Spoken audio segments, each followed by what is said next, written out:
Well, it is time to get technical. Yahoo Finance's Jared Blickery is joined here by Brian Shannon, CMT and founder of AlphaTrends.net. And Jared, you're taking a look at a couple tickers here, one our readers search every day, but one we haven't talked about in a bit.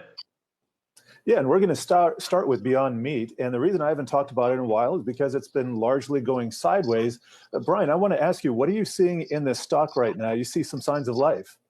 I do. You know, it had a really nice start to the year last week. Kind of popped up from low levels and on some high volume, and it's holding on to those gains really well so far, right at this 50-day moving average. Now, I'm generally looking for the 50-day moving average to be flat to advancing, and it's interesting that if you look back 51 days ago, that's when the stock was 165. So that means on Monday, we're going to have a rising 50-day moving average again. We're holding on to these gains, and it looks like a nice risk reward here to get involved right here at these prices.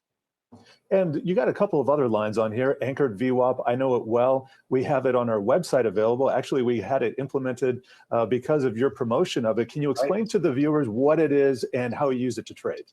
Yeah, the anchored volume weighted average price, pronounced Vwap, is simply a representation of the average price paid for the stock from any period in time. You can kind of think of it actually, Jared, as a dollar cost average. If you were to buy $1,000 worth of stock, Apple every month for 1 year, your volume weighted average price is your dollar cost average. So it tells us the average price from a point. So if we look at the red line on the chart, what we see is the volume weighted average price off the peak. And what we're seeing there is that so far, the sellers have maintained control from that level, but now we're coming up and butting up against it. It's the buyer's game to win right now, and it tells me two things: that the buyers have the potential to regain control, and if they do, then we're going to see shorts are likely to scramble from these prices and help fuel the fire higher. Yeah, so bottom line, good risk reward on this. Now I want to turn to Tesla. This is a stock we talk about every day. Got some anchored VWAP lines on here, 50-day moving average. What are you seeing? Well, obviously, no shortage of opinions on Tesla. They've got earnings next week, so we have a big catalyst coming here. And, if the Tesla fan club will say it's on its way to 1,000. And you know what? The trend is higher. So you have to look at it and say the trend is your friend, but what are the risks?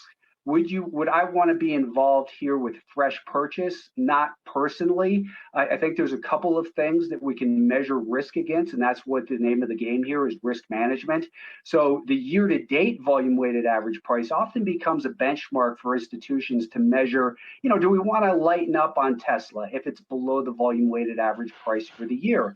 And that price is currently just below the market at about 820. So if we're to break below that after earnings, I think you've got a very good chance that you'll see a test of the 50-day moving average and the volume weighted average price from the last earnings report. Those both come together at about 660. So I think the risk going into earnings for a new position is extremely high, but make your bets. Let's see what the market says. I think you just got to manage the risk there. Yeah, we got about a minute left here. I was talking to you about Gamestop before the break. This stock is caught in an incredible short squeeze. What are your thoughts on what's happening here today with this particular stock?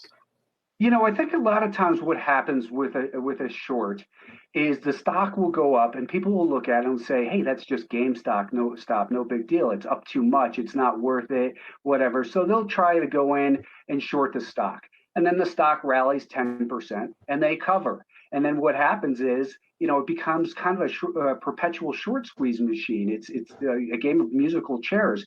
But one group keeps getting squeezed over and over to a new group. So if you look at short interest numbers, they're rotating extremely fast right now.